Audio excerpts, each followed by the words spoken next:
Guys, good morning. Ngayon is Friday. Happy Friday everyone.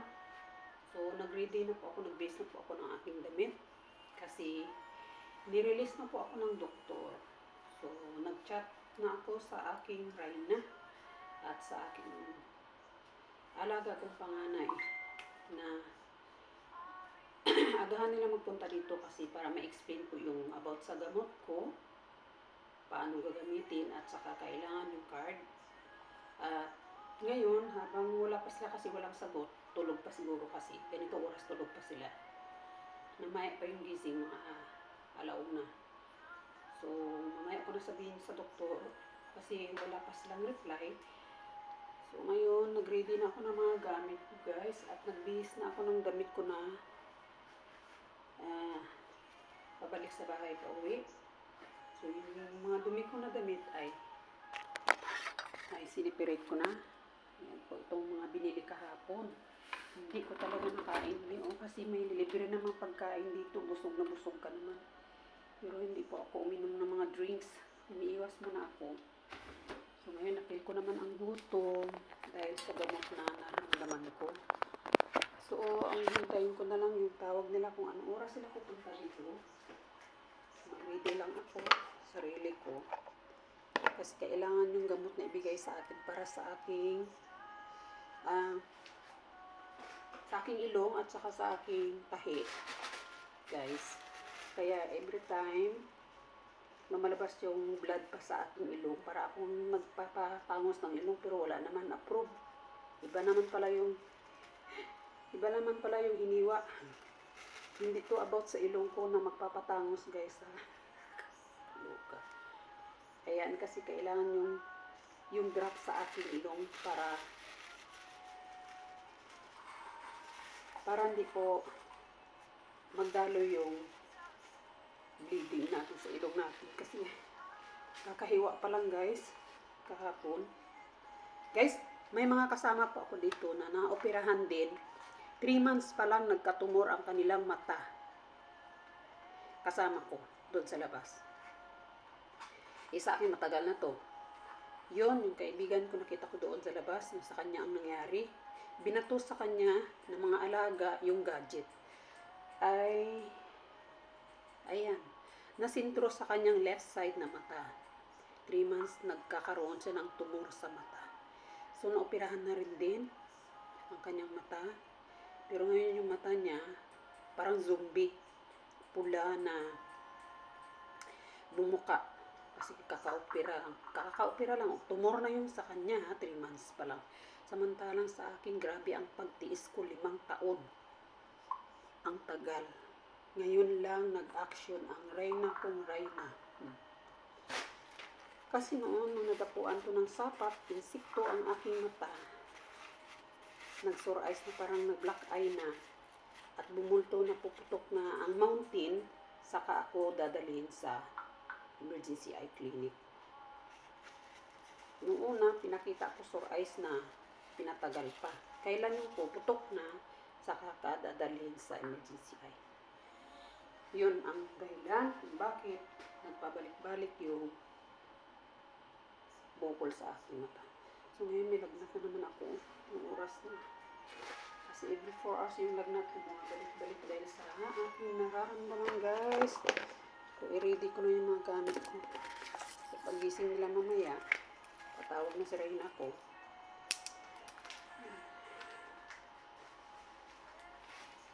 Balik, ang dami ng bit-bit.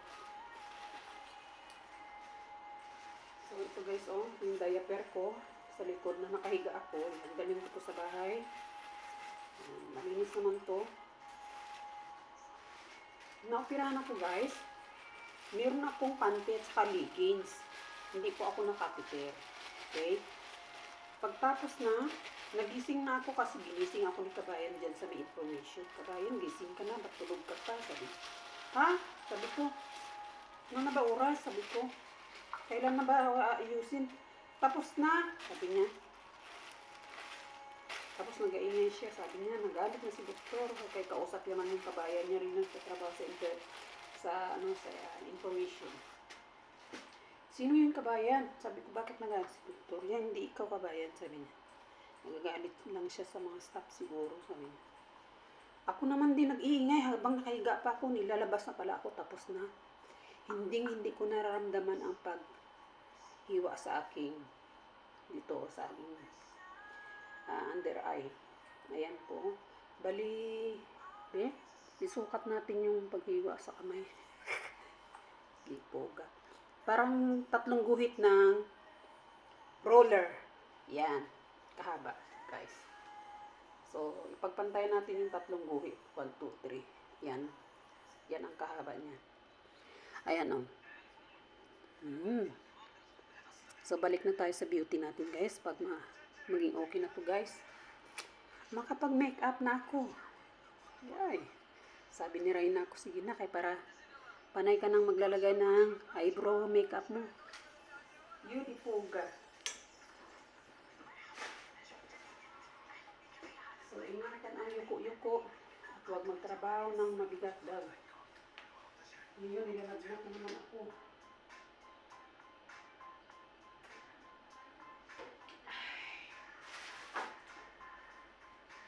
So, ito yung suot ko, guys, ng damit, oh. Yan, yung pinta niya ay mata rin. Oh. Dahil alam kong pupunta kami about sa aking mata, yung t-shirt ko na sinuot ay may pinta na one eye. Tapos yung shape ng lens ay parang bola. Ball. Oo, di ba? So, nagdala lang ako ng 2 extra t-shirt kasi nag-abihis ako. So, may 2 malinis. Saka yung dumi ko na pants, yun lang. Yung panty ko naman kahapon, nilabahan ko naman at dinabad ko sa downy ang bango. Oh.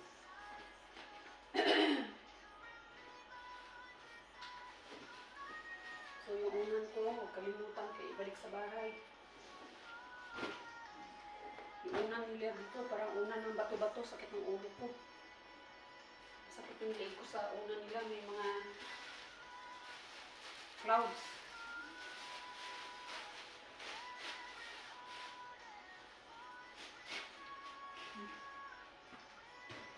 Sana yung aking make-up. So, guys. Ito yung kasama ko, guys, oh. Ayan, kasama ko po natutulog. Natuwa yung mga doktora sa akin. Tsaka yung doktor. Kasi nakita nila tong toys. Yung toy ko dito sa tabi ko.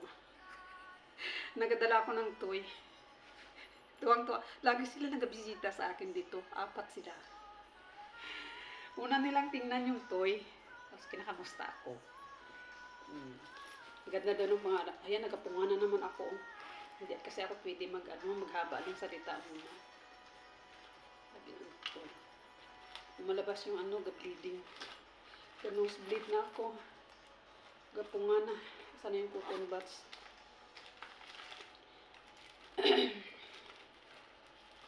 Bukas na ako maligo. Tanong ko muna sa doktor, pwede na ba ako makaligo? Dok, sana yung makeup ko kayo mag-lipstick na ako, guys. Lipoga. Alam niyo, guys, pupunta kami dito. Hindi ko nakalimutan ang lipstick ko, guys, at saka eyebrow, ha? Ayan, binili ko to, oh. May isang red, tsaka brown, at saka red maroon. Parang 4 ata to, 4 kinds ang binili ko na color. Ito siya, na kulay ay light.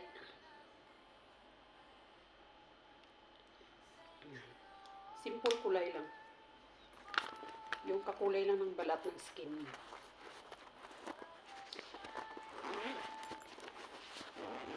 Mamaya na ako maglagay ng pakilay. So, next ko naman aayusin. Guys, ito. Medyas.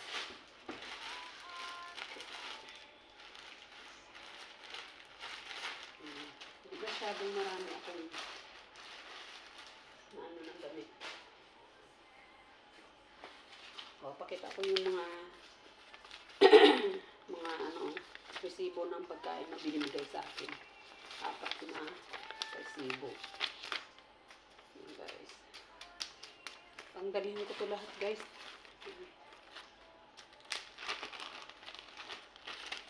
Saka ito yung copy ng pumunta kami dito.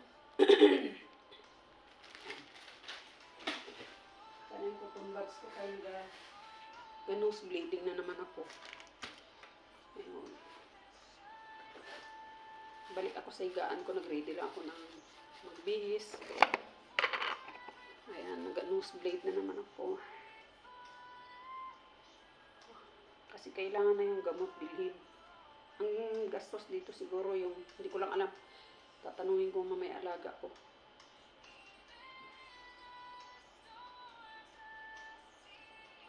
Kasi yung pagpatingin ng mga dugo at saka pa-x-ray, dyan ka mamahalan.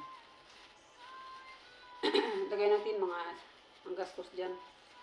Lahat-lahat parang 70 KD or 80. ECG, check ng mo, dugo, pagkain, sipirit ko to.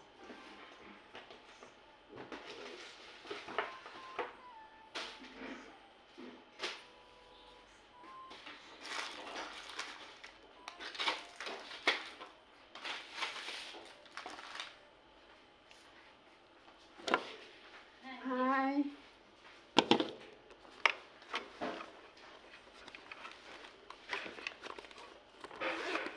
Sana maabutan ko pa yung isang sister kasi bigyan ko siya ng pagkain.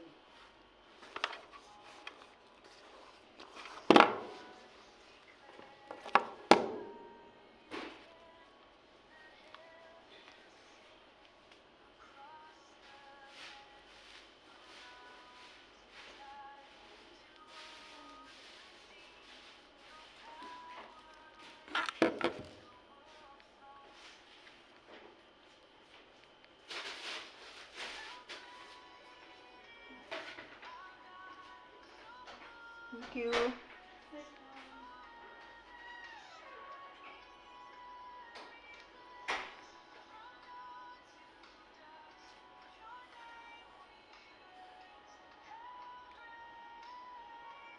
So, sinuot ko ngayon ang relo na binigay sa akin na tiyahin.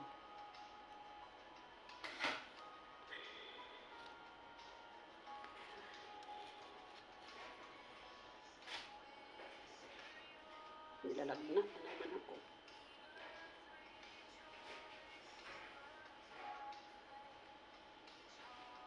Sabi ko pa sa doktor kanina, Dok, gusto ko muna dito, Dok ba? 5 araw.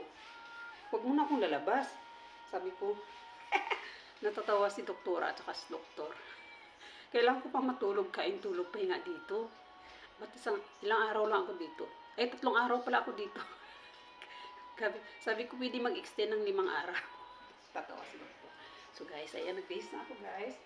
O, nandito pa yung mga record sa kamay ko, nakatali pa. Tatanggalin ko mamaya pag nagpirmahan na yung mga alaga ko, mamaya pag nandito na yung nanay ko. O, ito yung karayom na iba yung boses ko. See you next video guys. Thank you.